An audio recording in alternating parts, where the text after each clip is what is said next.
Want to know how to add or use tags for proper SEOs in WordPress? Well, no worries. In this video, I'm going to show you an easy step-by-step guide on how you can do it. It's super simple and under a minute, so let's get straight to it. Now, first things first, simply open up your WordPress site and you can just simply use Yoast SEO or anything that you want. Now, tags are not hashtags. They're for organizing content, not going viral.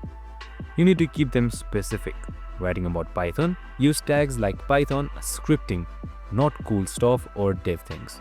Make sure to use only 5 to 10 tags. And be consistent.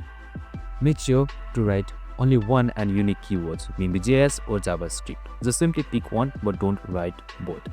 So if you have a clean site, the SEO or search engine optimization will also be good and happy. That's it. Smarter tags, cleaner blog, and you're good. I hope this video helped. If it did, make sure to like, subscribe, and tune in with us for more of these videos. See you in the next one.